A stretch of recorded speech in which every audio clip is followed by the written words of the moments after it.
welcome back to the Jet Press Podcast. My name is Justin Fried, and I'm joined, as always, by my good friend Mike Luciano. Mike, we are 8 days out from the NFL draft, man. It is an exciting time, but I don't know about you. I almost am getting fatigue. I'm getting draft fatigue, especially with some of the conversations that we're about to have on this here very stream. But I'm getting a little bit of fatigue. I just want to get here. I want Thursday to be here already. But Mike, how are you feeling, my friend? What's going on? I'm only getting fatigued because now's the time when the casuals come out of the woodwork and you start hearing NFL draft takes from people who don't normally give NFL draft takes, and then you find out why they don't normally give NFL draft takes. But one thing is for certain. It seems like the Jets are going to pick either David Bailey or Arvell Reese with the number 2 overall pick in the draft. It seems like it's very 50-50. We have a very this might be it for the Jets beat if they get this wrong, because all the national sources are saying David Bailey, David Bailey, David Bailey. The beat has remained steadfast that Arvell Reese is the favorite. We will see, because also Wink Martindale was supposed to be the DC this time. So we will see if the beat's stubbornness here. It is fascinating how it's like a tug of war right now between the Jets beat and the national reporters who are kind of saying the opposite. I will give the Jets beat some credit because they were kind of all over the Geno Smith thing before I think a lot of the national guys were. And I know there was a lot of Carson Wentz, Wink Martindale talk. I think that stuff was probably fairly accurate information that just changed over time.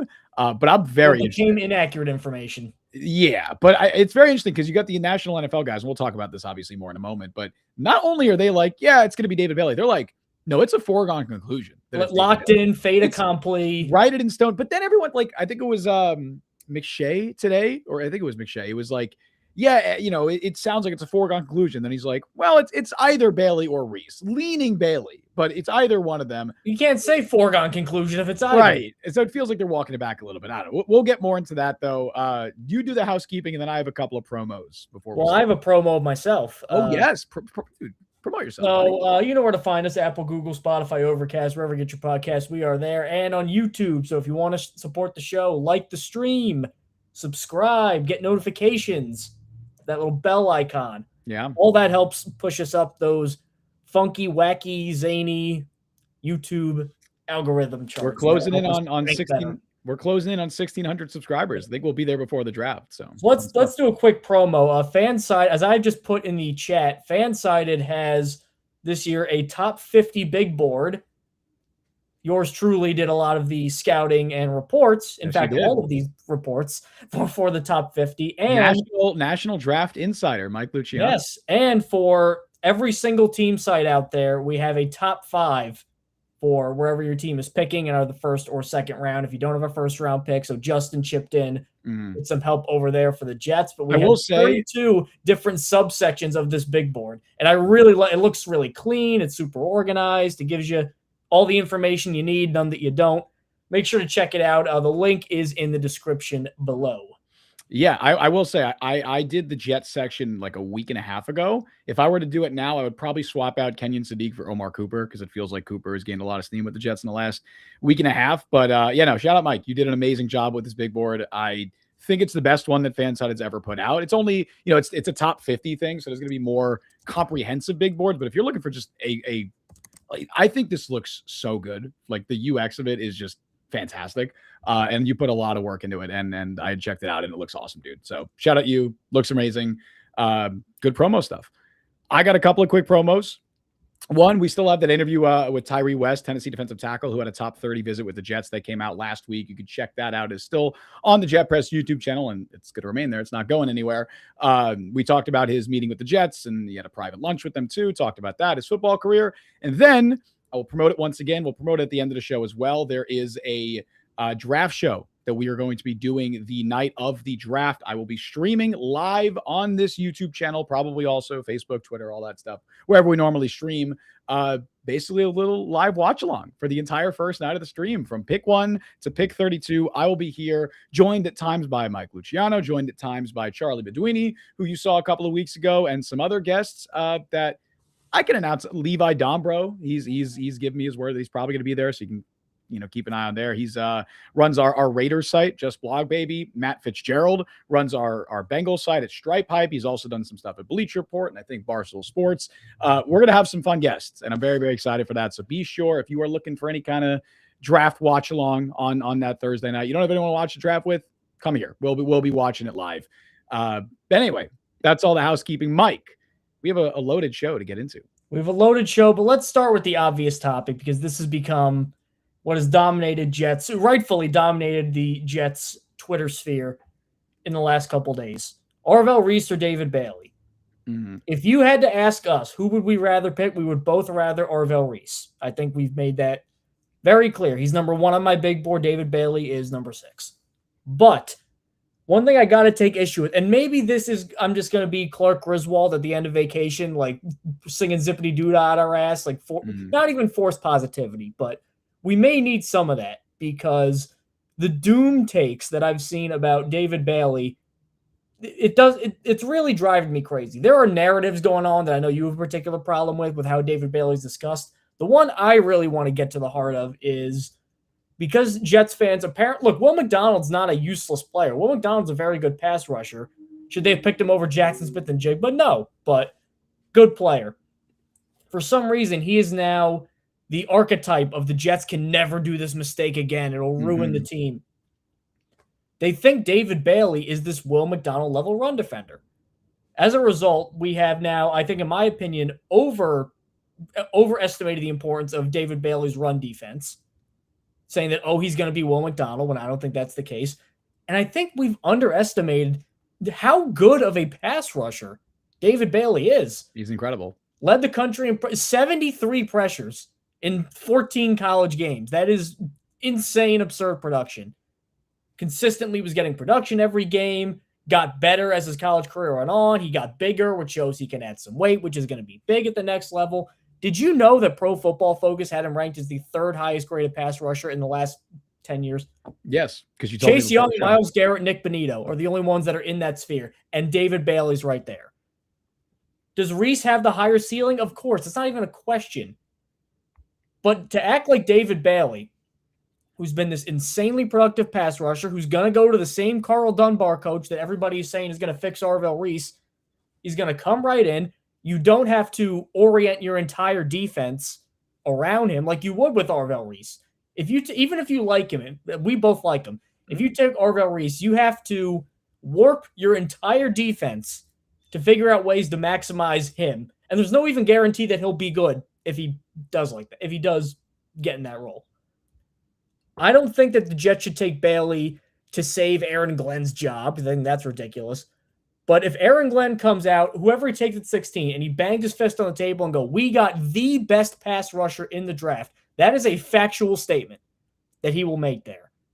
There is less projection involved.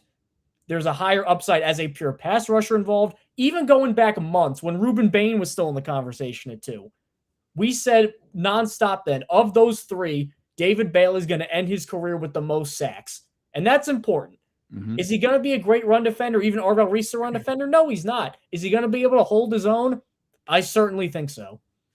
Yeah, I got a great super chat here. Anthony, what's going on, buddy? He said, hey, gents, good to hear from you. Don't understand why people are saying Reese has a low floor. He already does so many things well. Love his fit. Thanks again for the super chat, Anthony. Always appreciate it, buddy. We also got Kevin in chat saying he wants Bailey. Yeah, on Anthony's point there, that is my biggest gripe with the narrative of how these guys have been discussed. And honestly, to your point as well, Mike, when you get this late in the draft cycle, you're just going to like the narratives around these players and the way that they're discussed gets so warped from who they actually are as prospects. It just becomes a stand war at a certain point. Like if you're Team Bailey, you're going to say you're going to only emphasize Arvell Reese's faults, and you're going to probably overemphasize some of those faults. And if you're Team, Arvell Reese, you're Arvell Army for life, you're going to overemphasize the David Bailey flaws in his game. You're going to say he's Will McDonald 2.0. You're going to say he's unplayable as a run defender. You're going to say all of the negative things you could say, ignoring the positive things. These are both 2 very good players. And as much as I am Team Arvell Reese, Arvell Army for life, as much as I want Arvell Reese at 2, I'm not going to throw hands with Darren Muji if they take David Bailey at 2, because I understand the argument. The argument should be, and this is, I'll get to what Anthony's saying here in a sec, because I think the argument that people are using to defend or to say that the Jets should target Bailey is not the argument they should be using. The argument is like you said, Mike, David Bailey is the best pure pass rusher in this class. And he's one of the best, as far as a statistical production standpoint, one of the best pass rushers we've seen come out of college in a very long time. He is an outstanding player.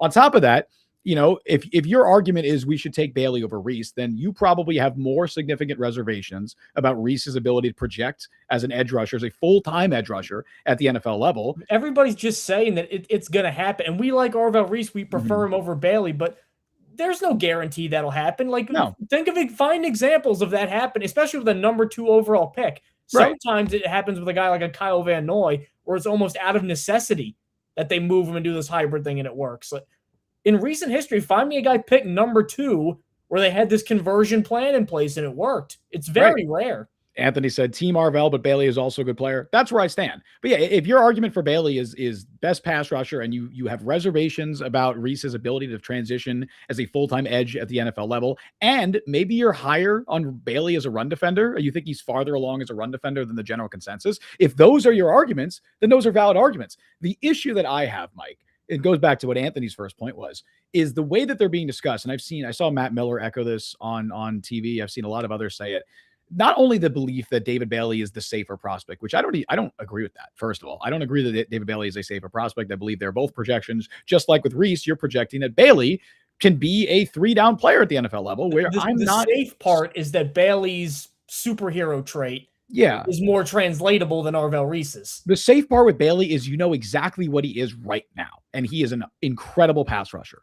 The projection is what he is right now is not worthy of the number 2 overall pick. And again, I've said this many times. I think this is just a weird kind of down draft class that you're picking 2nd overall. There's not a quarterback there, and there's also not a consensus obvious. There's no Nick Bosa at 2 or whatever. Correct. There's no obvious can't miss prospect at a blue chip prospect at a premium position. There just isn't in this class. But for Bailey to be worth the number 2 overall pick, you're projecting that he can be a capable run defender and that all of the pass rush production translates to the NFL level. Those are projections, just like with Reese. But even beyond the debate about who's the safer prospect, the thing that bothers me the most is I've seen multiple people say, and multiple NFL like national analysts, Matt Miller, I forget if it was Daniel Jeremiah or Todd McShay, one of them, or maybe Schrager, they're saying that the reason the Jets would draft Bailey, or the reason that they believe the Jets would draft Bailey, is because Aaron Glenn wants to save his job. And I think that is, first of all, if the Jets are abiding by that logic, if they're going into the draft and they're saying, all right, whoever we target at 2, the number 1 thing that we need to prioritize is saving our head coach's job, fire everyone now. Fire everybody in that building right now, because that is absolutely not how you should be approaching the draft. Number 2, I don't even think that's true, Mike, because if you're looking for year 1 impact and you're prioritizing guys who can play a lot year 1, right, and make the biggest impact as a rookie, I think you could make a very strong case it's going to be Arvell Reese. I think Reese plays more as a rookie than David Bailey because, again, I don't think Bailey right now is a 3-down player. I think he's someone that on early downs, especially as a rookie early in his career, he's probably not going to be on the field. Not the case with Arvell Reese, right? So even if Bailey is a better pass rusher at this time, I think Arvell Reese has a very good chance of making a larger impact and just playing more snaps than David Bailey as a rookie.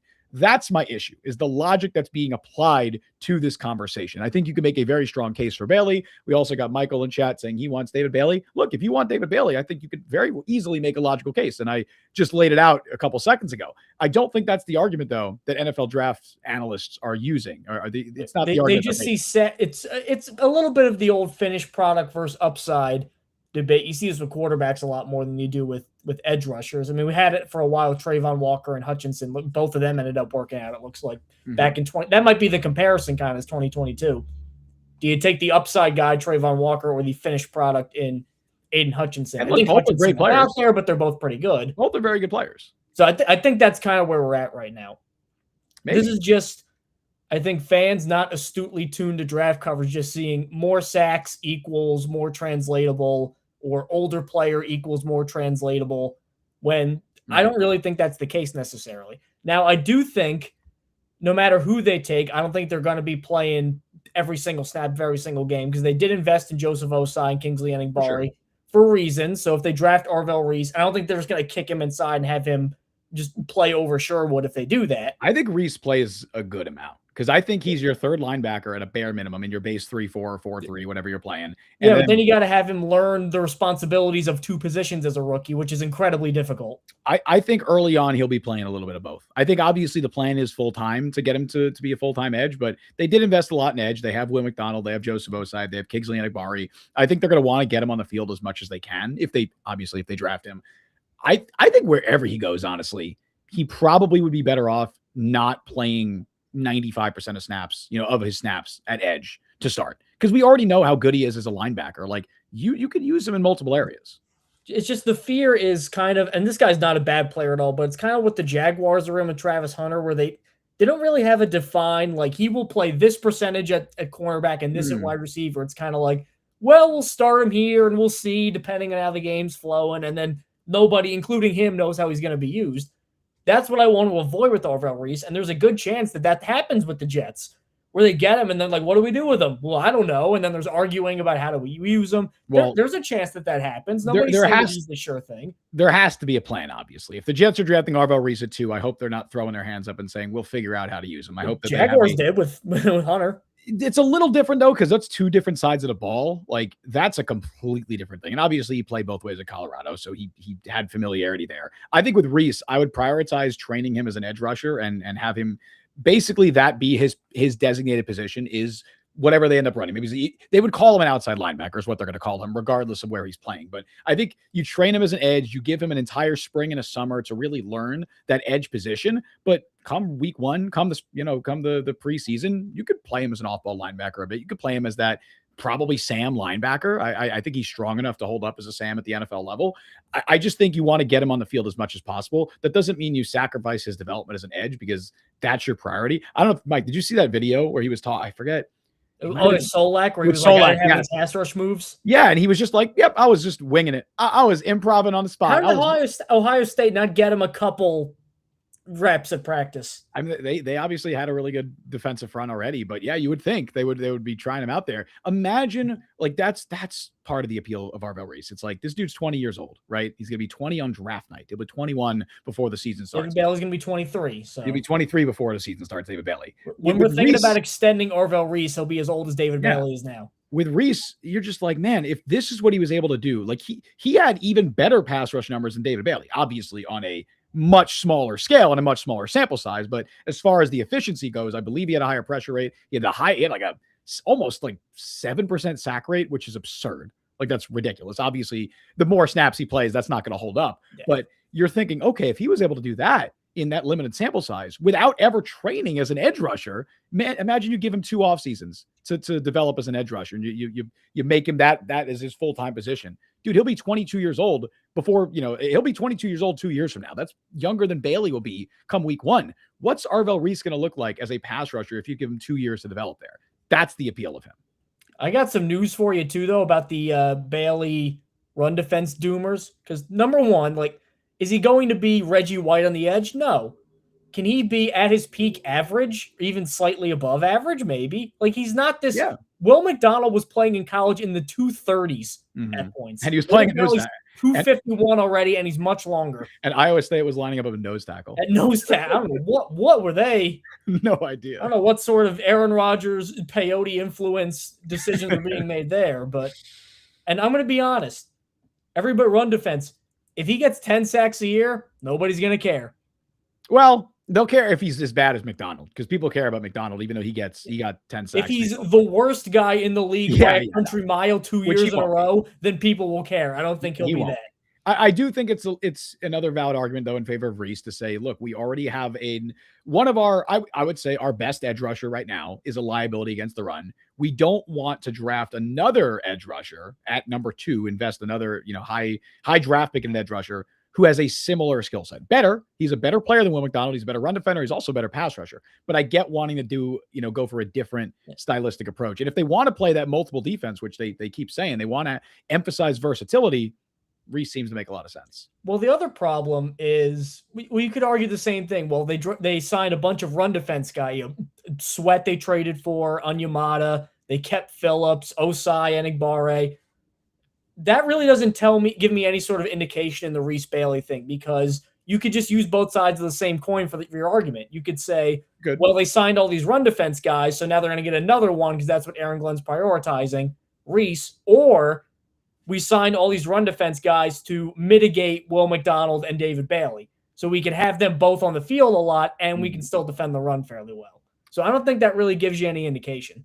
Timo Fedorov on YouTube, I believe he is Team Bailey here. He said I believe referring to Arvell. Is this Reese you're talking about? Yeah, this has got to be Reese. He said Reese can't play with his hand in the dirt. He disappeared in many games. I think he has a higher upside at Mike. Sure, Sam also. Pass rusher is a risk for top 10 money. I wouldn't attempt to make him defensive end. Well, I don't think he disappeared like in the Indiana games. They didn't run anything at him because they were scared of him.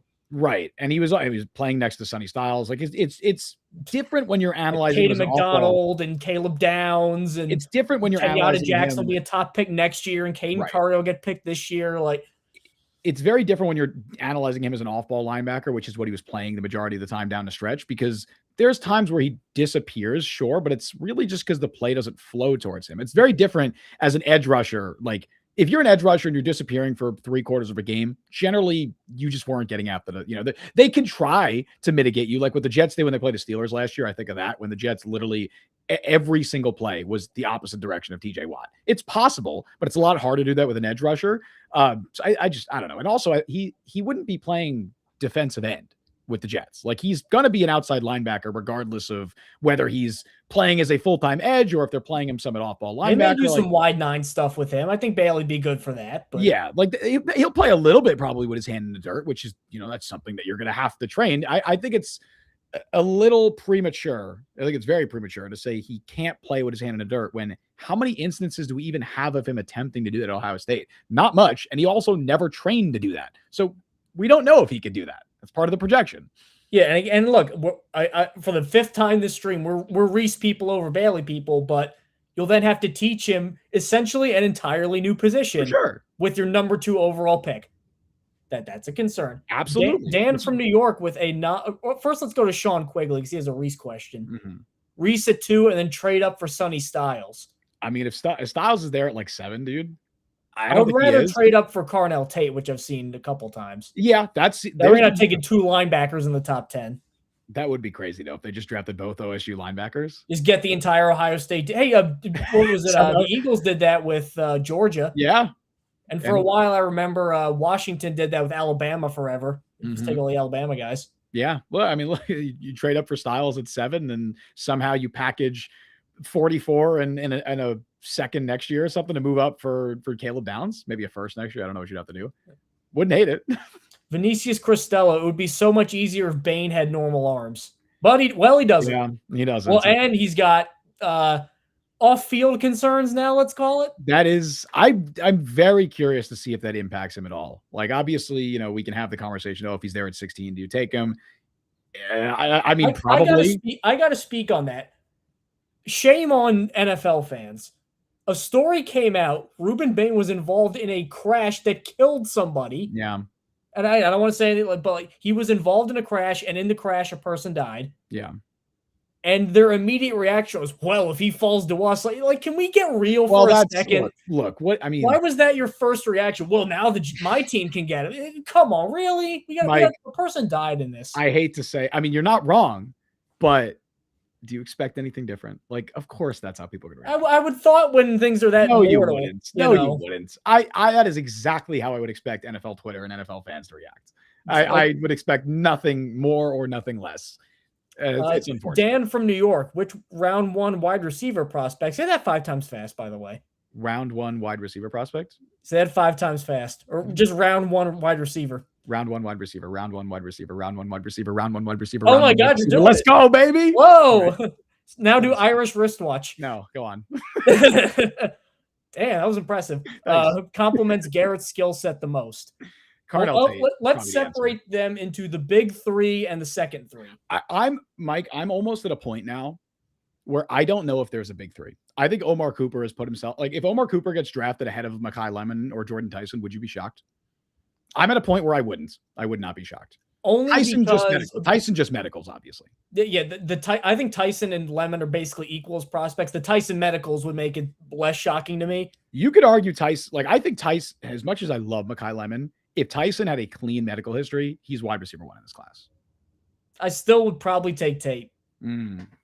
But Tyson would be a clear too if that happened. Sure. Either way, obviously the medicals are hurting him. But I think Cooper, and I'm not sure, I'm not saying that's right or wrong. I think if Cooper goes 13, I don't know who picks 13, but if he goes like Rams 12, are 13, Ravens are 14. If Cooper goes 13, are you shocked? I'm not. I'm not. A little. I think it's a little shocked if the big three are gone, it wouldn't shock me at all. I don't think the big three is gone by 13. I think if the Rams take Cooper at 13 and Lemon is still on the board, I will not be surprised whatsoever. I think they kind of want more physical wide receivers too in that Rams system. Like I think especially because they don't know what's happening with Devontae. And Devontae was involved in trade rumors too. Like I think Cooper kind of makes more sense for a team like the Rams than Lemon. I'm not just saying that because I want Lemon to fall to 16, although I would love that. But I do think there's a world where Cooper gets drafted ahead of either Lemon or Tyson. From a scouting point of view, it's big three, next three. Sure. Of Tate, Lemon, and Tyson, I think Tate number one, just big X. You couldn't ask for anything better. And he's really like what's crazy about him is he's not that big. He's not. He's 192. Right. He just plays so much bigger. He plays so much bigger, 100%. And then I would probably say Tyson and Lemon in order of how well they complement Wilson. And of the next three was just Cooper, Denzel Boston, and KC Concepcion. Boston probably makes the most sense, bigger receiver. Then Cooper would probably be slot exclusive, but maybe the more I've looked into Cooper, like he played a lot of outside in 2024. He averaged 21 yards a catch the year before. They used him as like a vertical guy. Now he had some reliability concerns, but Kurt Signetti this year has been talking about night and day difference between that and last year. So that leads me to believe he was just some shithead kid and now he's maturing a little bit. I also wonder this. There are some NFL teams, and it's hard to get a read on where the Jets stand on this because they've only had one offseason and they didn't exactly invest a lot in receiver last offseason unless you were a big Josh Reynolds or Arian Smith believer. There's some teams like the Bills, maybe not the best example because their wide receiver room has not been very good, but there's some teams that kind of adopt the positionless wide receiver approach where they're like, we don't really look at X's. We don't look at, having a Z out there. We just kind of want three guys that could do everything. Well, I know you have Josh Allen, that helps. For sure. But I know Saleh was also someone who was big on that. And the Shanahan system tends to be pretty big on that as well, where they don't really prioritize having that big X receiver. Now, obviously with the Lions. Frank Reich historically has.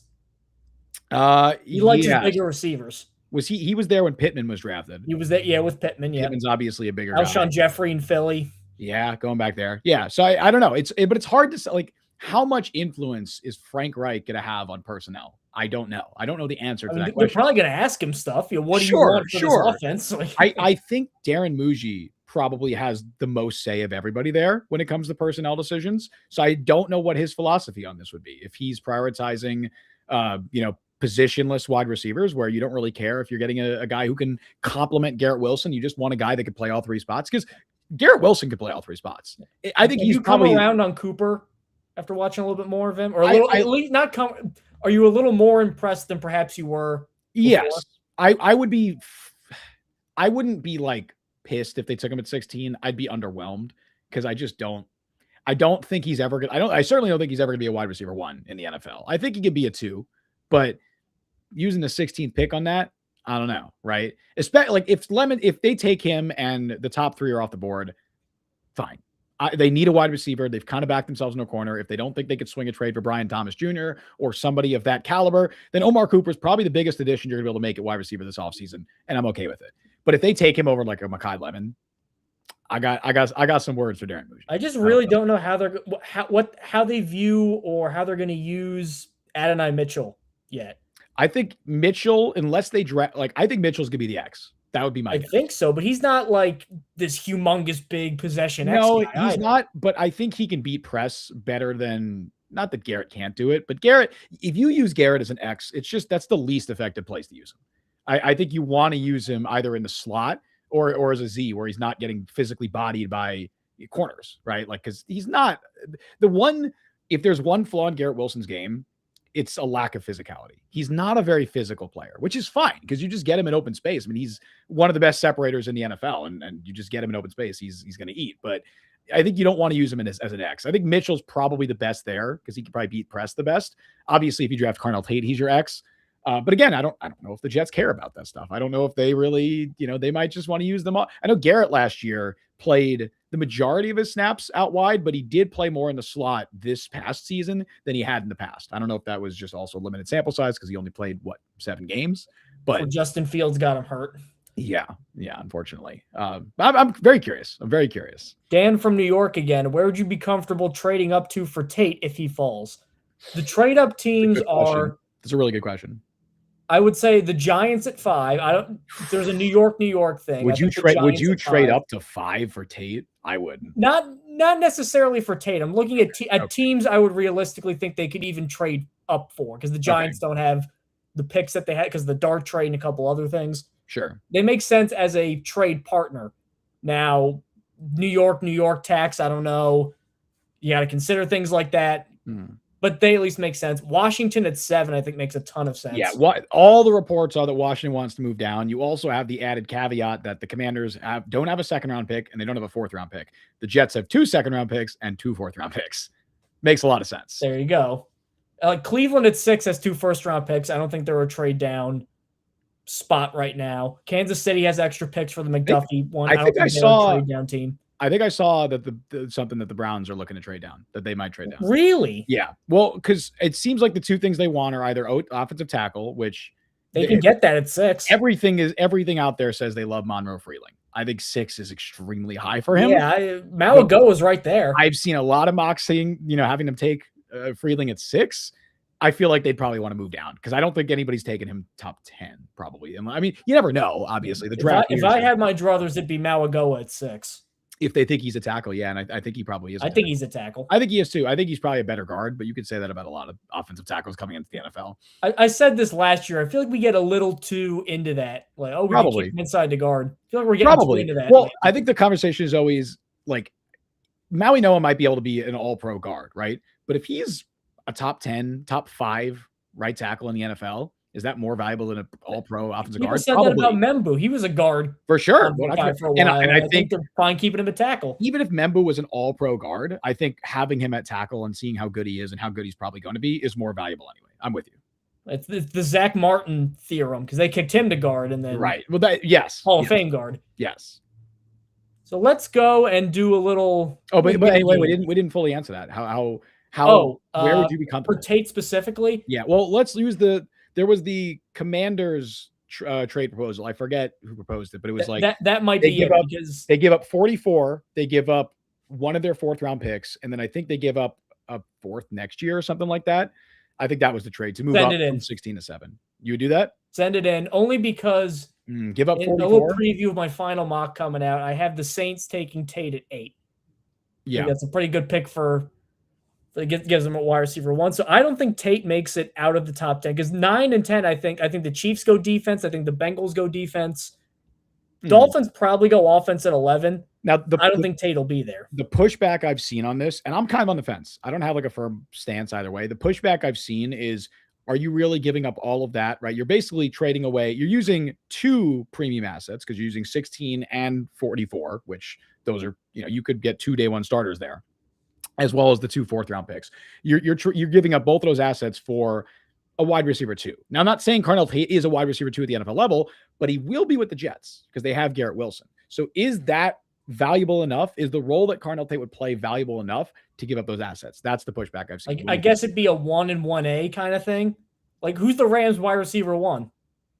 You would think Puka, but Devontae Adams led the league in touchdowns. It's Puka. Puka is the wide receiver. Yeah, but there's a 1A with Adams where he's the touchdown red zone. But I think there's not a lot of offenses in the league that can like sustain 2 receivers of that caliber. And I think the Rams obviously are one of them. I don't think the Jets are right now. Maybe they will be at one point. But if you put T. Higgins and Jamar Chase on, I don't know, the Las Vegas Raiders, right? Or even like a mid team. Like you put them on the Minnesota Vikings. Oh, clearly, they can barely sustain Justin Jefferson right there. That's 9. Yeah. So I think that's the question. Is just like, what is the value of using those assets to acquire a guy who is a wide receiver 2 for your team? I think that's a discussion. I wouldn't be upset if they did it, if they moved up to 7 and did that exact package. I think it'd be a lot.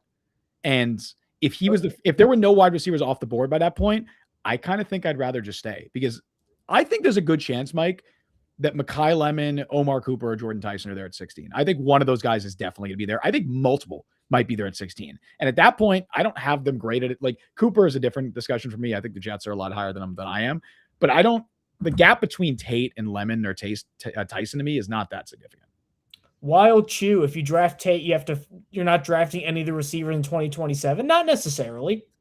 It would be probably not. I would say in like Jeremiah Smith range, though. Yeah, but Garrett Wilson, Colonel Tate, and Jeremiah Smith, that's, first of all, insane. Ohio State. Off, all Ohio State guys. Unbelievable. But second, like, don't threaten me with a good time, Justin.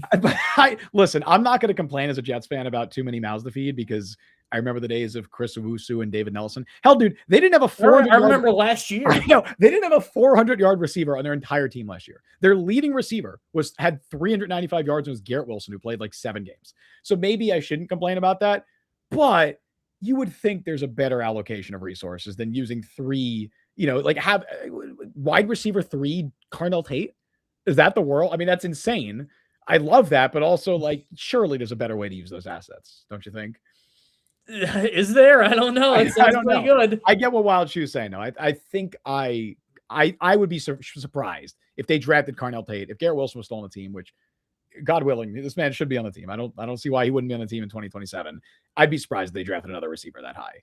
Really quick, he also, to put a bow on the Reese Bailey stuff before we get into the last thing he said, basically, do we think the David Bailey stuff's a smokescreen? We didn't actually talk about that. Very quick. Do you think it's a smokescreen? Well, that kind of goes into a little part of a next, what we're going to do next, where we're going to do. Okay. Yeah. Let's do that. Then. All right. We're going to do a little, like, what are we calling it? Not fact or fiction. What'd you say we want to call this? Buy or sell. Buy or sell, right? Are we buying or selling these Jets rumors? I got a few statements here, and we're going to discuss each of them. And we're going to say, you know what? Do we think this happens? Do we think this doesn't happen? The first one, Mike, on this topic of Arvell Reese, David Bailey, the Jets will draft Arvell Reese. Do you think that happens? Or do you think that does not happen?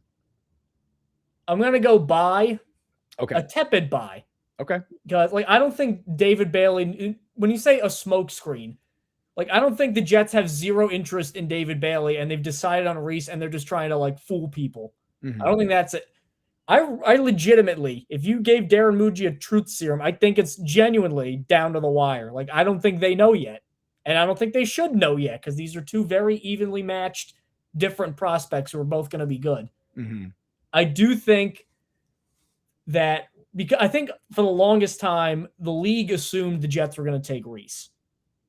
So there hasn't really been a ton of teams gauging their trade interest in Reese. I think Bailey, there is a lot, like the Cowboys I've seen mentioned a lot as a team that'll trade up.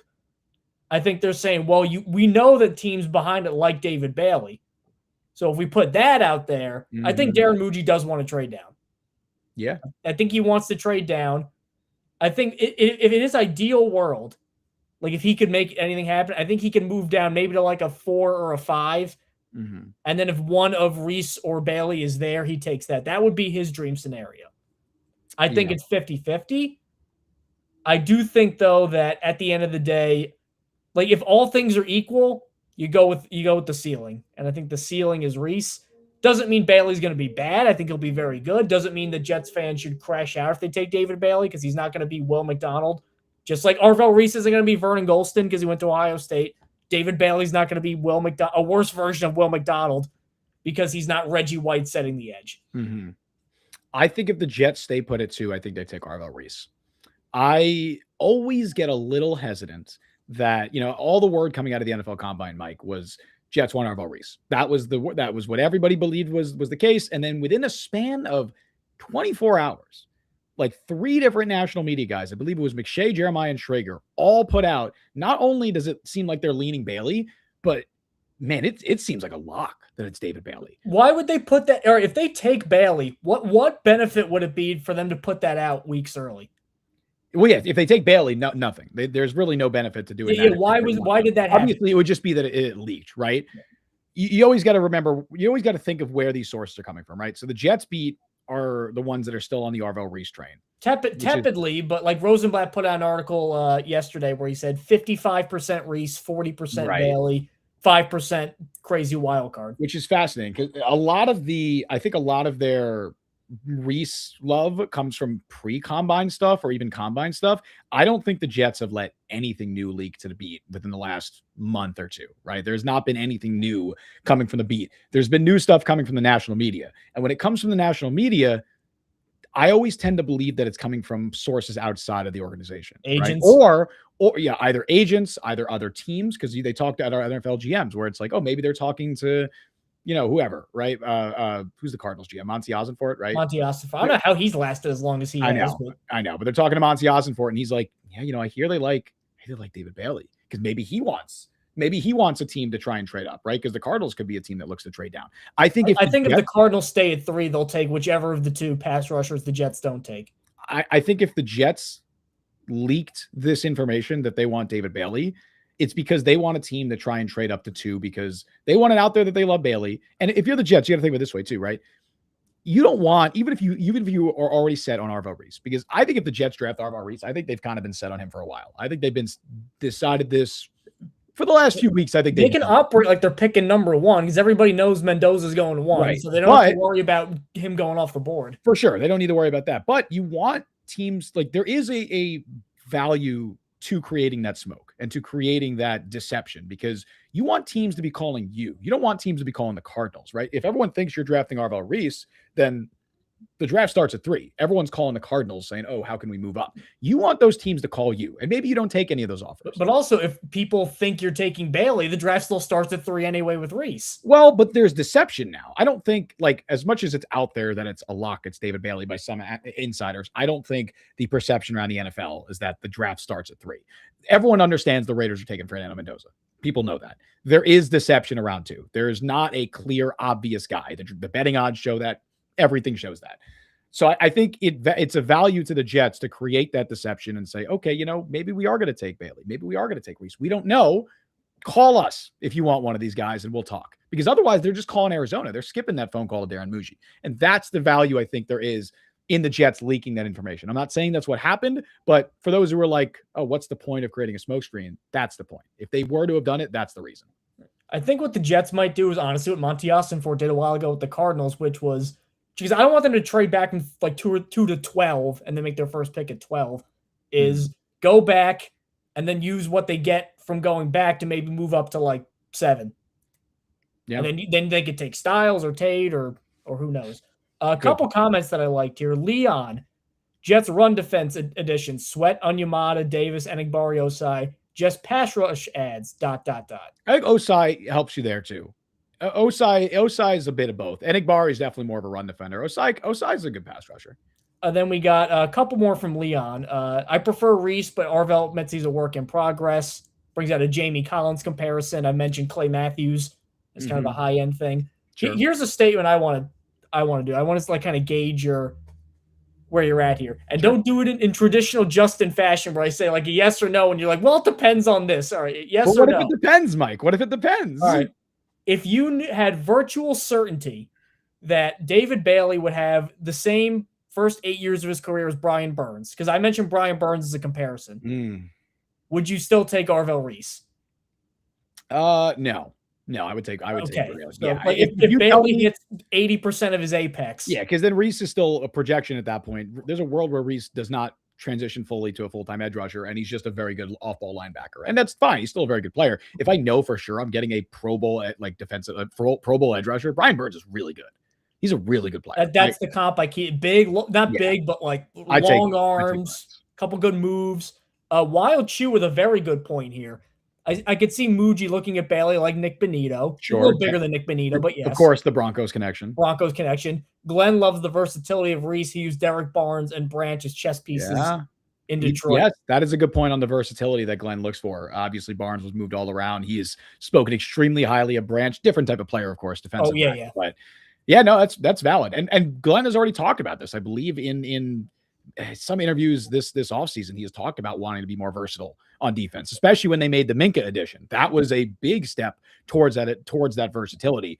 But also one of the problems with Aaron Glenn in Detroit, not a problem with Aaron Glenn, because I think this is Dan Campbell, Brad Holmes roster construction, was outside of Hutchinson, their big thing was no pass rush. They had Aiden Hutchinson and like nobody else for a long. So sometimes something more little more concrete may have helped instead of Josh Pascal or whoever they were bringing out. Yeah, I guess somebody a little more concrete. Come to think of it, Aaron Glenn's never really coached anyone like David Bailey. That's not to say he can't, but he's just been 4 down lineman, stop the run for his whole career. There's no real comparison to an Aaron Glenn player. Maybe if you go back to his New Orleans, I mean, not really anyone in the New Orleans. That Cam Jordan was not at all. And like even David then, Bailey. That was Aaron Glenn was a defensive backs coach. Yeah, I know, but I'm just thinking of who he would have, coached and been around. Yeah, no, he hasn't really coached. That doesn't mean he can't, but it's a good point on the prioritizing versatility. Mike, I got a couple more statements for you. Right, let's move on to the next one. So we'll both say right now we're still leaning Reese. We will have a show, by the way, next Wednesday where we do probably our final mock drafts. Yes, we'll see if that confirm Wednesday. Remember, you were up in the air. It will be Wednesday. It will be Wednesday. Same time. Shouldn't have an issue. Wednesday, 3 p.m. So we'll see if that stance changes by the time we roll around to Wednesday. And again, I'll plug this really quick one more time. We have because there's more people watching than at the beginning of the show. I'll plug it at the end too. We will have a full live stream the day of the draft. Or the night of the draft. We are doing a draft show. So I will be here from pick 1 to pick 32. If you want anybody, no piss breaks, none allowed. No, we'll see. Well, maybe I'll be able to sneak one in because I'll be joined by some people. I'll be joined by, of course, Mike Luciano at points. I'll be joined by Charlie Beduini, another member of the Jet Press team. He was on the stream a couple of weeks ago, as well as some special guests, Matt Fitzgerald of Stripe Pipe, also formerly of Bleacher Report and Barstool Sports. Levi Dombro covers the Raiders for Fanside at Just Blog Baby, possibly some other guests too. But I wanted to promote that again really quick now. So if you're looking for anybody to hang out with during the draft and you're watching alone, you want to pop in and chat with the Jets community, we'll be here night of the stream. Anyway, Mike, next statement I have for you. The Jets will draft a quarterback at some point. Do you think the Jets draft a quarterback this year? I think they do. Okay. I don't think it's high. I don't think it's Ty Simpson. I feel like the winds have kind of went away from Ty Simpson in the net because the same David Bailey's a lot of people are saying probably not going to take Ty Simpson, which fair to the Jets for being extremely thorough because Ty Simpson as a prospect and given where they are right now is a guy that they should have been very thorough in analyzing. And I think he would have been a decent quarterback for the Jets, but timelines, who knows? Day 3, I think, is where they can make some noise. I still think a Tanner McKee trade could happen, especially after Andrew Dalton. Yeah, sure. I think Will Levis. Is that his first? Is his actual name Andrew? It might be. What do you think it is? Anthony? Like, what do you think it is? Oh, it's probably not Anthony. It is Andrew. Imagine it was Anthony. They just loved Penny Hardaway, his parents. Is it Aloysius and he goes by Andy? Aloysius Dalton. That's a God. That sounds like a guy from like Jack the Ripper, London. Aloysius Dalton. I don't know. Sounds like one of Jack the Ripper's victims. Sounds like a Florida man. That's what that sounds like. So I think like upper crusty. Yeah, he has like a monocle and a pocket watch. Oh, see, I was going. I was thinking that's like he's like a SoundCloud rapper. That's what I was thinking. I was going the opposite. Complete other spectrum. But I'm thinking if you look at the day 3 guys, that's good. Jets fans are a stubborn fan base. They get a guy in their head that they want. Because even remember for a while before it was Arvell Reese at 2, where they were like, you can't take Arvell Reese at 2. He doesn't have a position. And now it has to be that or we're going to set the building on fire. Yeah. They get guys stuck in their head. You made a short about this. Drew Aller and Carson Beck have been the guys that have been stuck in this fan base's head. And now, look, I get it. They're in very visible blue blood programs, Penn State and Miami. One's a local guy. I guess for lack of a better word, because Rutgers isn't good. Penn State's kind of the Northeast is. Hey. Respect Ethan Kaliakmanis, all right? Yeah, if he gets drafted, that's a problem. But I'm looking at that. I get the appeal more with Aller because Aller has a lot more tools than Beck, and I would take Aller over Beck. But also, I look at a guy like Taylon Green. I think he should be in consideration. I look at Sawyer Robertson. I think he should be in consideration. And while he isn't my favorite prospect, they did meet with Baron Morton from Texas Tech. I was going to mention that. He's the only quarterback that they had a 30 visit with. Their 30 visits have been weird. It's like top 10 guys and UDFA guys. You're right. There's like no middle round guys. It's a bunch of like super late day 3 dudes. I think maybe they're like, I guess because some teams, the Rams don't even do top 30 visits. I guess the thought process is we know who we like mostly. Let's double check the guys we really want and then see if we can find any gems later. And look, those are names to keep an eye on. The Jets had a 30 visit with Dean Clark last year. They signed him as UDFA. So there's definitely going to be some guys that they probably bring in for a 30 visit that they end up signing as UDFAs.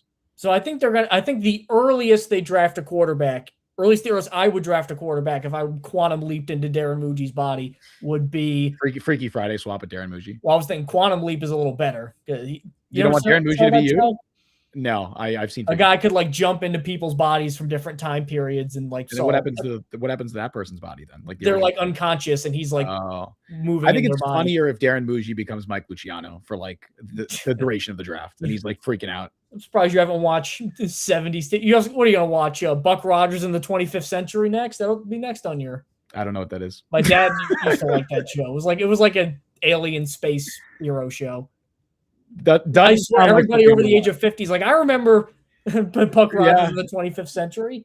Doesn't sound like something I'm going to watch. I can't lie, Mike. No, I mean, I wouldn't sit down and watch. It's like Lost in Space. It's like that. But the Jets, by the way, going back to the point though, I think the second of the two fourth-round picks, I think is kind of the prime sweet spot for, as I still think they add somebody to be the backup, Levis, McKee, somebody like that. Well, as Leon and Chad said, Titans have 4 QBs right now. Levis definitely on the block for sure. Well, he's one of those guys, and then I think this pick is day 3, for lack of a better word, developmental guy, but not people are going to be scarred from Jordan Travis. Not a guy whose leg just blew up and they don't even know if he can walk, which that was the concern with Jordan Travis. This guy actually could be an Aller or a Taylor Green, where if you do work out some of the kinks, you might have something here. I forgot who the fourth one was. I had to look it up. Do you know the fourth quarterback on the Titans depth chart is right now? All right, so Trubisky, Cam Ward. Yep. And obviously Levis. Let me see if I can get They just signed him. And I will tell you, it is technically a former Jet. Never played just signed him. Never played. Oh, Hendon Hooker. Yeah. It's Hendon Hooker, who was very briefly a Jet not that long ago, a few months ago. We were begging for them to put Hendon Hooker. Like, please, he can't be worse. Look at how we debase ourselves as Jets fans. We're begging for Hendon Hooker to play. Remember when we were begging for Trevor Siemian, Mike? That was shameless. It's tough. It's tough out here sometimes. It's bleak.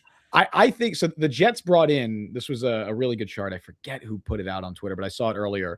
The Jets brought in 11 quarterbacks for visits, which was the most, I believe, of any position, tied with wide receiver. The most work that they did. Does that count Simpson and Nussmeier in there too? Yeah. So like either for private meetings or meetings, even if it was not, I shouldn't have said visits, had meetings with. So it could have been at the combine, could have been wherever. Like pro day reported that the pro day that they had a meeting with. The only position that they did as much work on was wide receiver. And obviously we know, I would say it's virtually a lock. They draft at least one wide receiver. Quarterback is very interesting. So if they're doing that much work on quarterbacks, you would think they add one. I am going to be a little bold and say I don't think they draft one. I think they kind of bring back Tyrod after the draft. You know, I'm not saying I think they're going into the draft being like, all right, maybe we draft one. I don't think that they're like dead set on not drafting a quarterback. I think they just ultimately don't come away with one. And then they maybe sign someone as UDFA, bring in Tyrod Taylor, and that's your quarterback room. And maybe you do swing a trade for Will Levis. I absolutely think that's still on the table. Obviously, we've talked about a lot. The Jets and Titans front offices have worked together quite a bit, from the Jarvis Brownlee trade to the T'Vondre Sweat trade. They know each other well. Obviously, there's the solid connection. Maybe even you get Sherwood involved in that as well. Austrian Jets fan with 20. Oh, my goodness. 20 memberships. As I Google Austrian fun facts again. Oh, my goodness. Oh, my goodness. We are eternally 20 grateful. 20 gifted memberships. Austrian Jet fan, you are awesome. We say it every time, but you are going to fund our trip to Austria one day. And did you also know that Austria is a leader in green energy, generating about 75% of its electricity from hydropower? Did you know that, Mike? I did not know that. They're leaders in the. I thought you were going to just say they're leaders. I'm like, well, with what number? But no, it doesn't really have a number. I don't know. Jet Press for life. Thank you so much, Austrian Jet fan. I'm trying to 20 gifted memberships. Surely that's 2. We need 2, right? You know what else? I said this is one of my other fun facts, that the snow globe was invented in Austria. Do you know what else? So now you're reusing facts. No, that wasn't a fact. I was going to say, do you know what else was invented? Was it wrong? What was it? No, that's correct. But do you know what else was invented in Austria? Apparently the Austrian flag. I don't know. I mean, probably right there. Nice. Apparently the sewing machine that they then used to probably sew that Austrian flag. So there you go. Shout out Austria. I remember when I went to Austria once, we jokingly called it the trip from hell because a lot of our planned activities got canceled. So we had to kind of think on the fly. But we found a lot of cool stuff. And we were going to go to a hockey game, and then that got postponed because there was something wrong with the ice. I don't know how something could be wrong with the ice at a hockey game. Unless it melted. It's probably the only thing I can think of. Yeah, but somebody put a big heat lamp over it. But that would do it, yeah. then we went to like they call it the Red Bull hangar because Red Bull's over there. Of course. So it had like all these like cool old cars, all these like Formula One cars, and then they had the suit. Do you remember that guy who like jumped out of space? Yes. Well, he was Austrian, right? They had his whole like suit and everything there, and it was pretty cool. What was his name? I remember. Felix something. Yeah, it was some German name. I remember, or Austrian name. It's German. German. Wait a minute. They speak German. It's a German heritage. Is that bad to say? I don't think it is. So let's go on to our next. I got another one for you, Mike. All right. All right. Let's do this one. The Jets will draft an offensive lineman in the top 44 picks. I'm going to say buy only because this is what I hope it will happen. So you bought all three so far? Yes. I think 44 is the prime offensive line spot. Now, if they had a third-round pick. Felix Baumgartner. Felix Baumgartner. There we go. Very German name. Very German. That's like stereotypically German. Yes. It's like how the guy who just won the Hungarian election is named Peter Magyar or Peter Magyar. Yeah.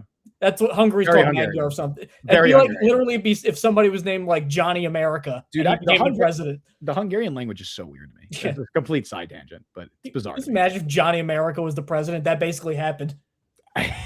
Yeah. But anyway, so if they had a third-round pick, which they don't have because Hassan Reddick, what a masterful trade. Thank you, Joe Douglas. Looking back on it, I defended Joe Douglas more than I should. Saleh, I feel okay with my level of that.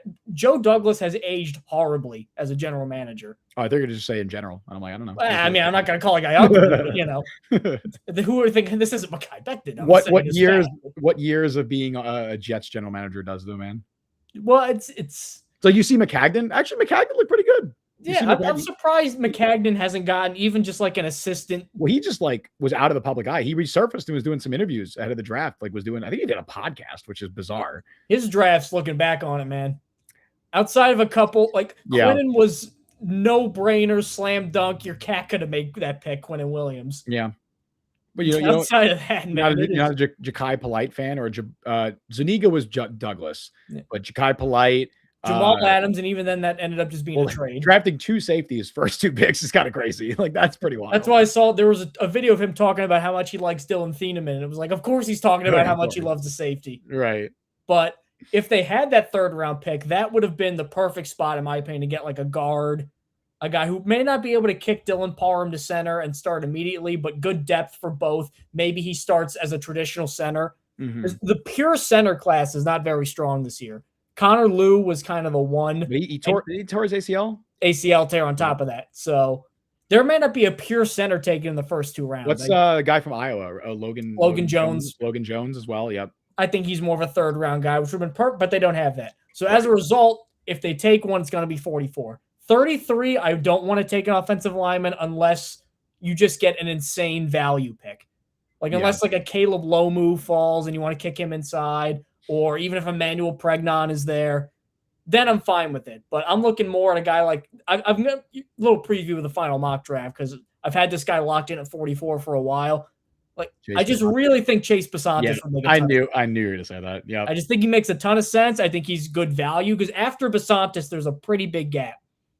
So if they don't get him there, they may not pick an offensive lineman until the hundreds. Was he left guard or right guard in college? Left guard. He was left guard. Because one thing that I feel like has also not been discussed, we've talked a little bit about if you draft the guard and you want to play them week one, get your best five on the field, move Parham to center.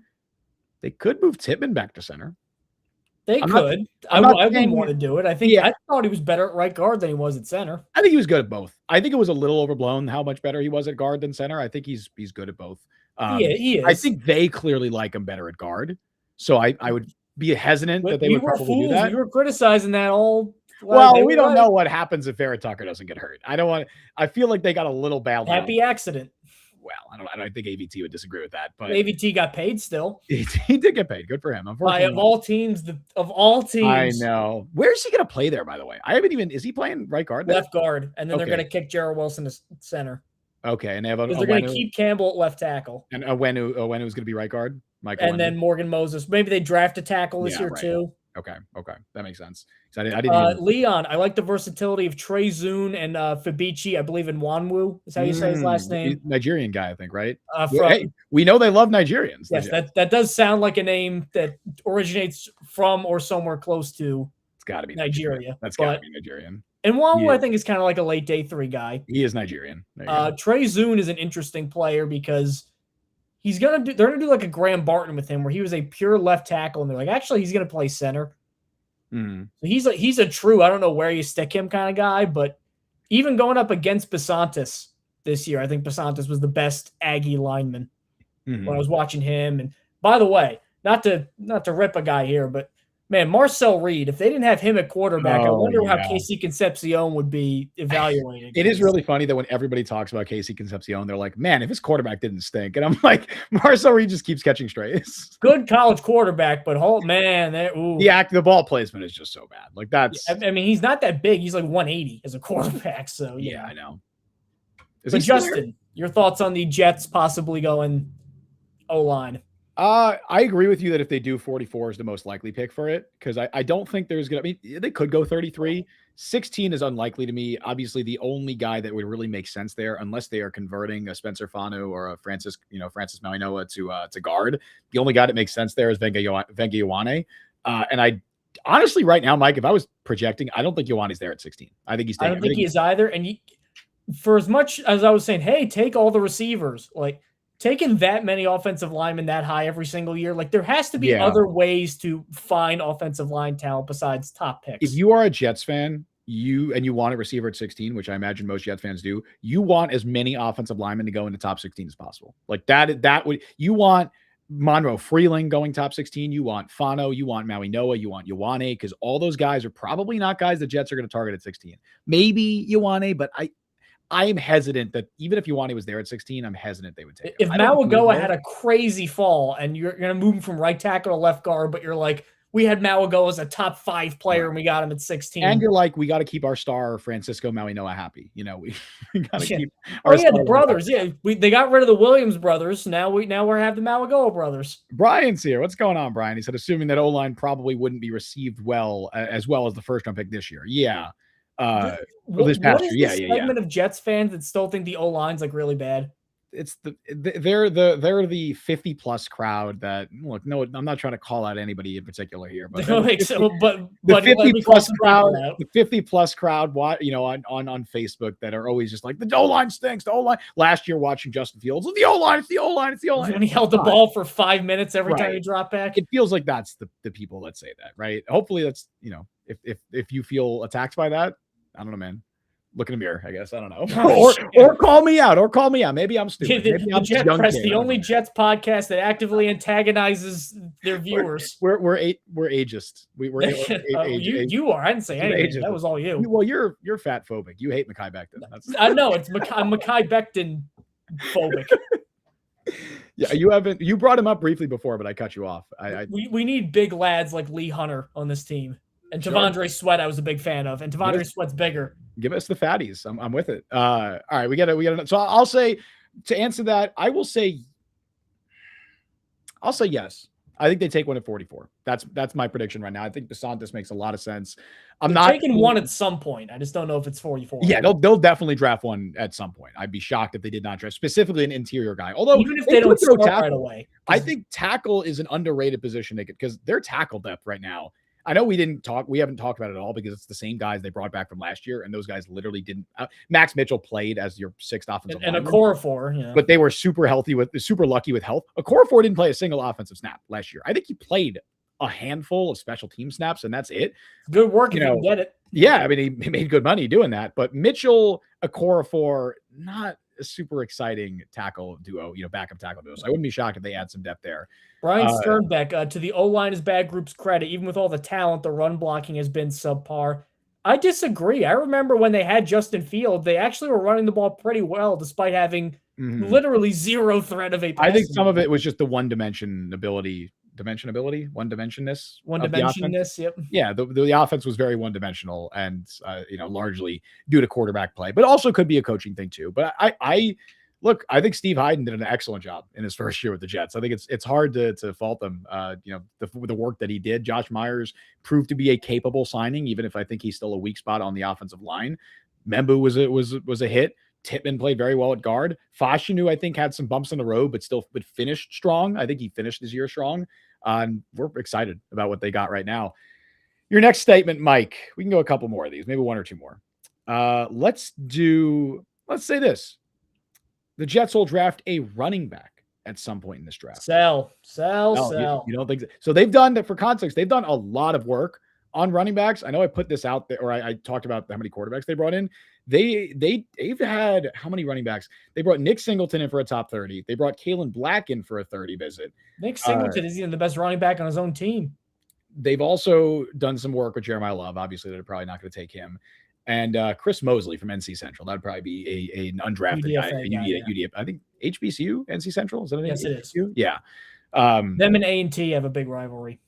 Right, North Carolina A&T. Yeah. So do you think? So you don't think they go running back? I don't think. I think that's one of the few. Look, if they trade Brees, obviously it's different. We're operating under. They're not going to trade Brees. Sure. That 3.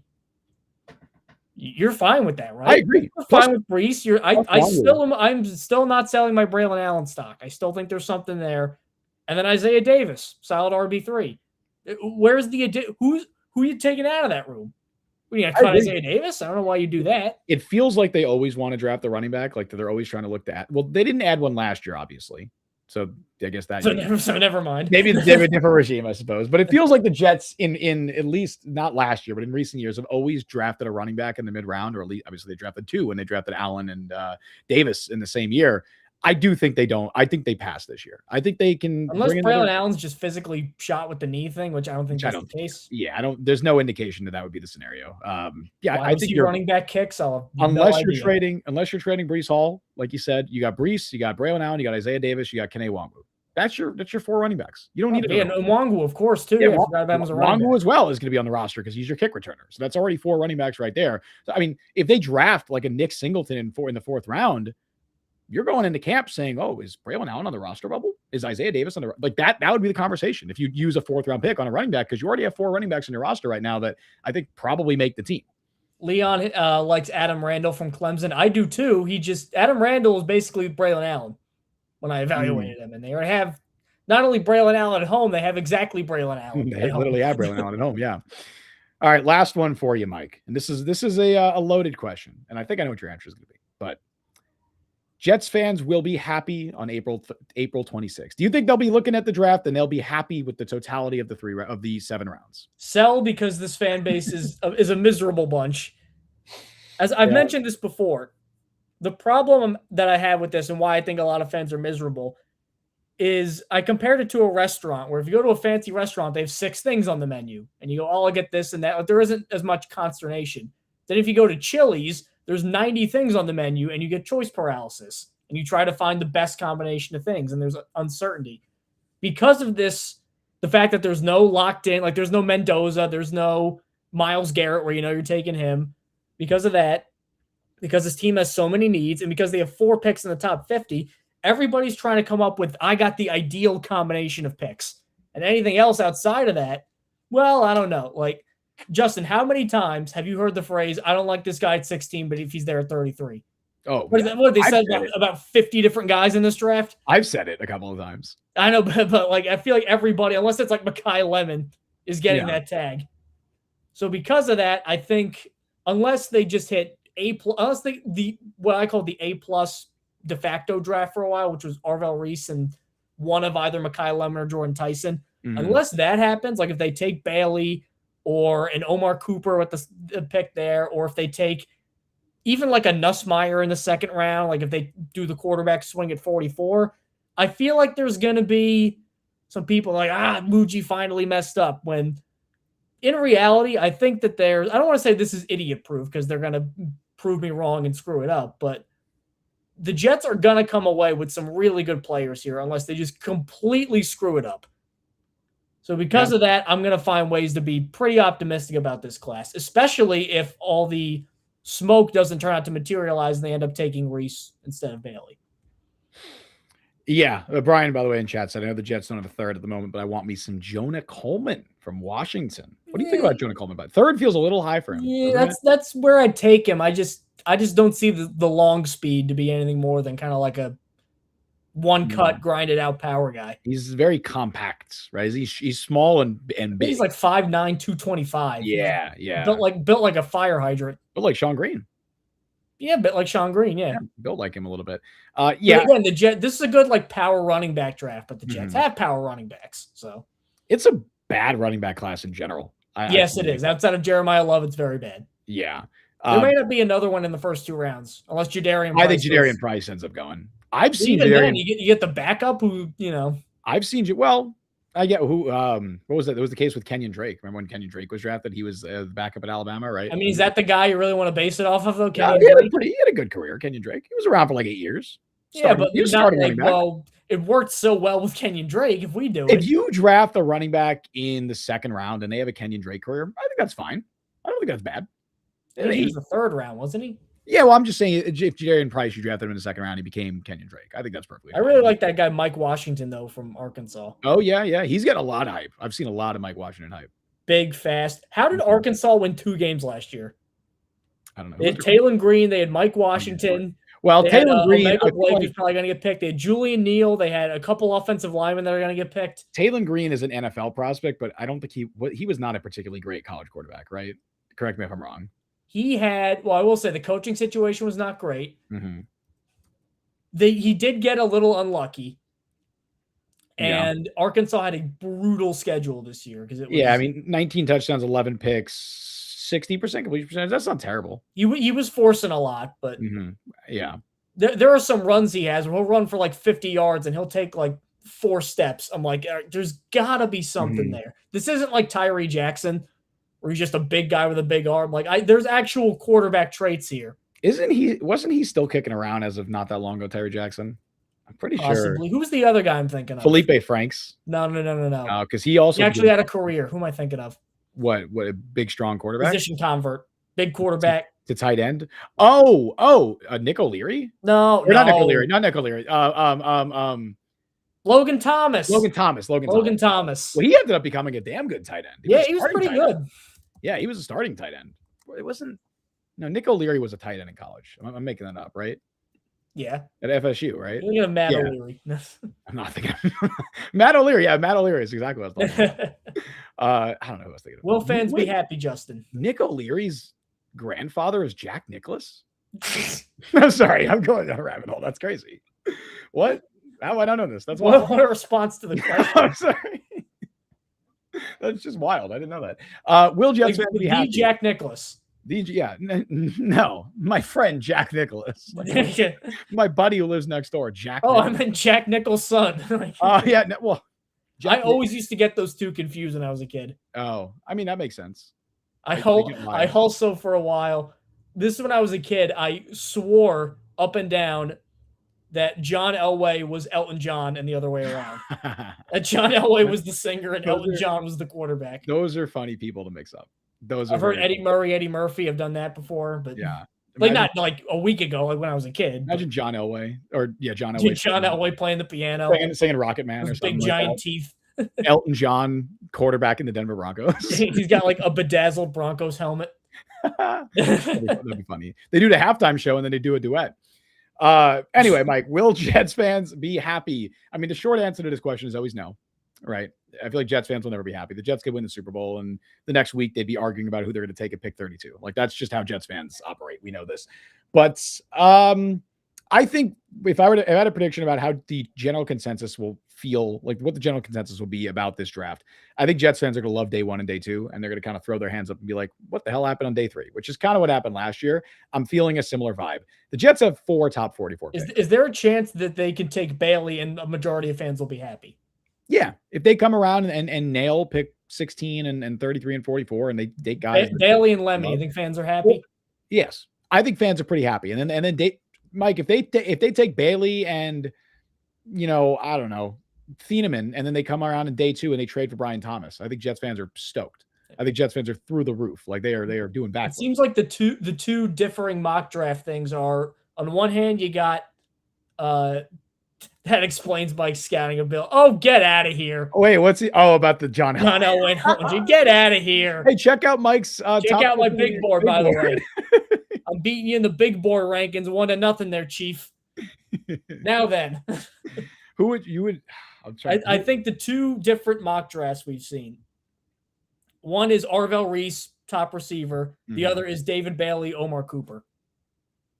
And it seems like David Bailey Cooper what fans want to happen versus what the insiders are saying is going to happen is Bailey Cooper. I'll say Bailey Cooper would be underwhelming to me. Depending on what the board looks like at 16. If the Jets take Bailey over Reese and Cooper over Lemon, I am very unenthused. I'm underwhelmed, but like I don't think they're bad. I'm not angry or upset. I'm not angry or upset, but I think there's a very good chance we'd look back in 3 years and say, "Damn, the Jets made the wrong picks there." Like that would be my. What would you give that grade? Bailey Cooper. C, probably a C, just because of what it could have been. That's too harsh for me.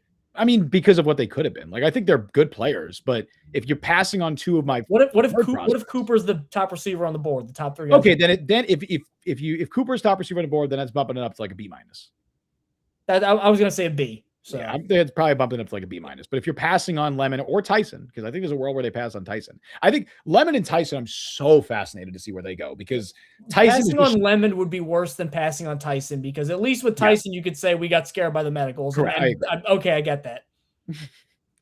Brian said, "Happy, what's that?" Let me change it. Happy? What's that? I don't. Is that some kind of French dessert? What is that? I don't know. I know that I haven't been happy at the end of a season in a very, very long time. I mean, when's the last time it would have been? 2011? Probably the end of the 2010 season? Yeah, because I was not happy when Kenbrell Tompkins dropped the No, the best season the Jets have had in the last 15 years was like it ended in disaster. It could not have ended in a more sour note with the Fitzpatrick and Kenbrell Tompkins games. So yeah, probably that. Or maybe like I like how he probably never thinks about the Jets ever, and Jets fans are just obsessed with him. I know. I hope he's doing well. I don't. I would love, genuinely speaking, I would love to interview Kenbrell Tompkins. I would love to talk to him. Like, I know what happened? What happened? Yeah. Like, why'd you drop it? Like, just like, I mean, look, okay. Obviously, we drag on the guy, but what kind of question is that? Like, he's a huge. Yeah. Did you see? Was the sun in your eyes, man? What went wrong? Your hands all slippery? Was it cold? I'd love to talk to him because I'm sure he gets a lot of shit for that, and I'd love to hear his thoughts on that. I think people don't. That's the thing. I don't think most people. He was mostly with the Patriots. Patriots fans don't think about him. No, Jets fans give him shit, but obviously, of course they're gonna. But it's like Trey Junkin. Or the Giants. Old before my time. What's the 2002's before your time? I was 4. So yeah. I wasn't watching football then. He was a long snapper for 20 years. 20 years. Oh, okay. And then he retires, like various teams. I know. I didn't know his name. I know this guy. I know this guy. The botched long snap. Came out of retirement. Yes, I know this dude. Trey Junkin. Yes. What's your first what was the first year you started watching football or the Jets? I don't think I know this about you. The first what? First year you started watching football or the Jets? 2003. I was 6, and I know that. Oh my God. Damn. Well, I know that because my first jersey that I ever got was Priest Holmes, because that was the year he set the touchdown record. Okay. So it has to come from that. And I remember having it in first grade. Were you a Chiefs fan? What? Were you a Chiefs fan then? They were my second team for a while because of Priest Holmes. So I hated Larry Johnson because Larry Johnson replaced Priest, and then he turned out to be a wackadoodle. So. You hated Jamal Charles even more. Yeah, Charles was after. I know. I'm just because he replaced. Yeah, turns out Priest was the better player. My first year watching football, I don't think it was until 2008. The first real memories I have some memories of Pennington, but I didn't really watch it. The first real memories, like core memories, was Favre. That was my first. And then I remember vividly trading up for Sanchez and that whole trade. Like I was like, oh, so excited. That's kind of where I start to like actually follow the Jets. Well, because I remember Pennington. I remember like my brother when he was a kid getting a Pennington jersey. I have a Pennington jersey. I have a Pennington. I never show this. I have a Pennington figure here. Oh dear, we're moving. Oh boy. I have a Pennington. Hold on, look at that. I have a Pennington. Well, look at this. Still in the box, mint condition. This dust. Where'd you even acquire that? This dust. What? Where'd you even acquire that? I don't know. I've had this for a very long time. I don't know. Just showed up one day? Yeah, just appeared on my wall, and I was like, "How'd that get there?" I don't know. It's very dusty. I have not moved that in a while. I don't know if you see the dust particles flying. You can't clean your room, man. Well, I think it's like a mixture of dust and cat fur. I think that's what that is. I don't think that makes it better. And Doesn't make it worse. But Kenbrell Tompkins was KC Concepcion's wide receiver coach. Oh, get out of dude, here. I was about to believe you for a second. I was like, no shot. What is Kenbrell Tompkins up to right now? Do we know what he's doing in his life? I hope he's playing in one of those like he played crappy arena leagues, like funny team names. Well, he's 37, so he wouldn't be doing that. But he played for the Winnipeg Blue Winnington. I like that better. The Winnipeg Blue Bombers in 2018. He's a cousin of Antonio Brown? No shot. Get out of here. That's crazy.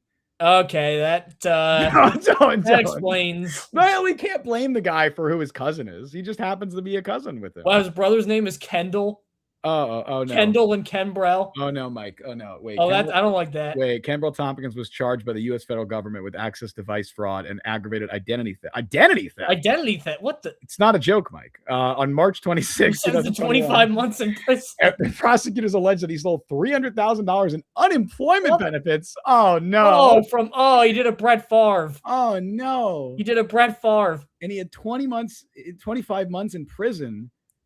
Oh, buddy. All right, so we can say get bed Kenbrell Tompkins. We can say that now because he went to jail. So the last update we have of what he was doing with his life was that he was filing for unemployment, and he was falsely filing for unemployment benefits, and he got 25 months in prison. Oh, he was doing one of those. Well, 25 months. How are you filing for unemployment when you played for years in the NFL? 25 months, he'd be out, Mike. The interviews, I could do it. He'd be out by now. How unemployable are you that you were in the NFL and made the money you made in the NFL and you couldn't parlay that and your unemployment? You think he's got a LinkedIn? He does. No, he doesn't. It says football player at New England Patriots. It has not been updated in a while. That's a little optimistic there. There's 2 connections. Should I send him a connection? I think you got to go clear that with the Department of Corrections first, apparently. Wow. Oh, it was COVID related? The unemployment? That's even worse. To fraudulently obtain COVID-19 related unemployment insurance benefits.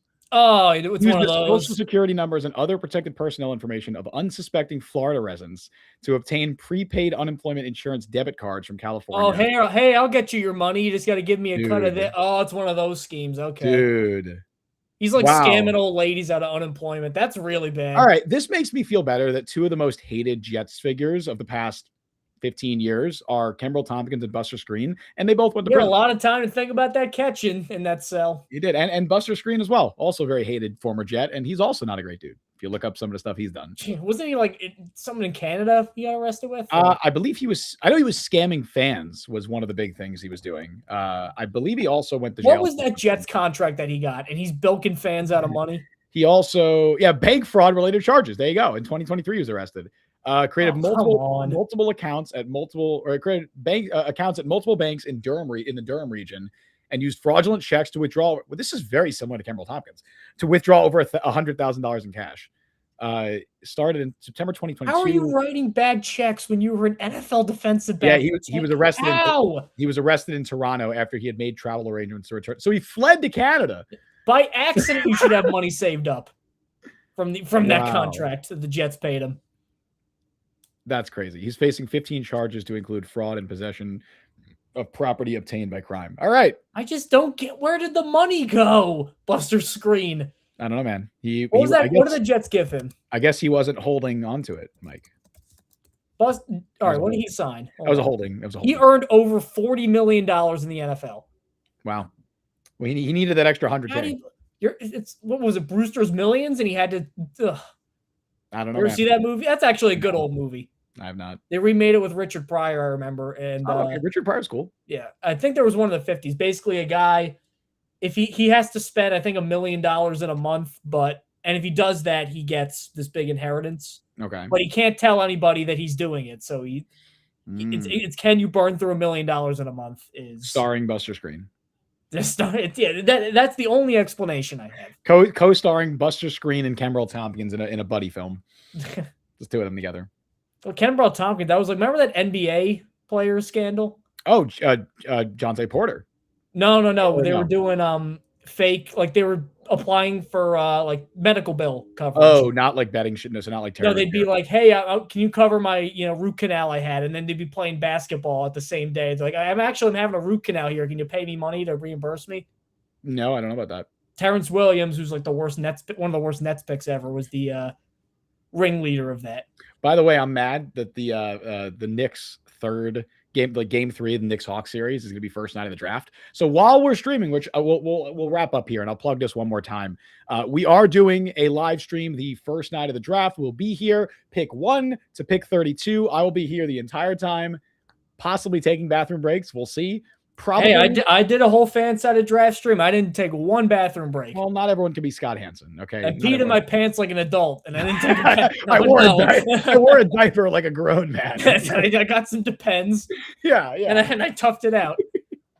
I don't think I'll be doing that. But I will be joined at points by Mike Luciano, by Charlie Beduini, another member of the Jet Press team who you saw on the pod a couple of weeks ago, and some other special guests, including Matt Fitzgerald of Stripe Hype, which is our Bengals site.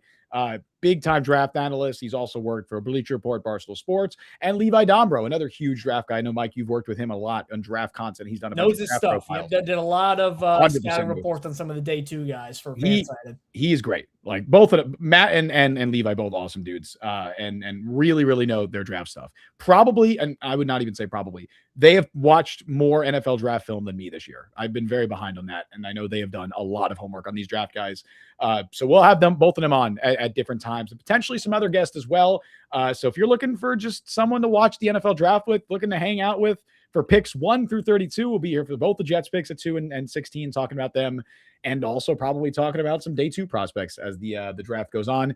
We will be right here on the Jet Press YouTube channel and Facebook and Twitter. We'll remind everyone again next week, but I wanted to shout that out one last time before we wrap it up.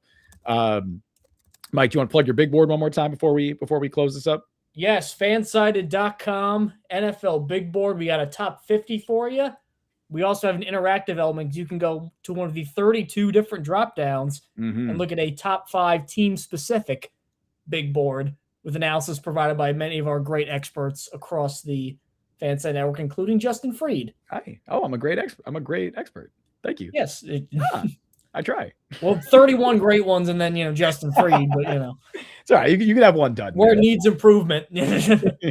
But go check that out. It's the culmination of a lot of people behind the scenes, too. Did a lot of work to get that thing up and running, and we're extremely proud of it. So go check that out for your NFL draft coverage. As we wrap up here, Justin, feel free to sign us off. Yes, sir. No, that draft board is great. It's the first one I've seen that has like the team-specific kind of bunched in with the top 50. I think the UX on it is great, and obviously it's a lot clean too. It doesn't have a lot of the kind of nice extra visual stuff you don't need. The fan-sided graphics team and then the product team behind that did an awesome job. So definitely check that out if you want. Shout out Michael Castillo. Absolutely, shout out Michael Castillo. He does. If you see graphic stuff for fan-sided across the network, he did it. Yeah, he's fantastic, Michael Castillo. And if you want to know Mike's thoughts on any of the top 50 prospects in this draft, go check that out. He wrote a blurb for each of them. But anyway, I think that's took a while. I haven't slept in weeks. Yeah, I'll plug it one more time. I used to have thick black hair. What happened, man? The NFL draft. That's what happened. I'll plug this one more time too. We had an interview with Tennessee defensive tackle Tyree West, who had a top 30 visit with the Jets, also had a private lunch with the Jets. We talked about that. That interview is up on the Jet Press YouTube channel, so check that out as well. But anyway, I think that's it. Until next time, thank you all for joining us on the show today. You can follow Mike on Twitter at @ByMikeWithChannel. Follow me on Twitter, Justin T. Fried. Follow Jet Press and Jet Press. Download Jet Press podcast wherever you get your podcast. Check us out on YouTube and TikTok. Subscribe, hit the notification bell. Thank you again, first to Anthony for the super chats, and also to Austrian Jet Fan for the 20 gifted memberships. We say it every time, but you are the man, and everybody who tunes in and just watches and comments and everything. It's awesome to be able to just kind of talk Jets with everyone. It's a really fun time. It's one of the highlights of the week for me, for sure. But yeah, we stream live every Wednesday at 3 p.m. Eastern time. We will be live next Wednesday, right before the draft, doing our final mock drafts. Thank you all for listening to Jet Press Podcast. I've been Justin Fried. That is Mike Luciano. We'll see you guys next time. Only a week and change till the big day.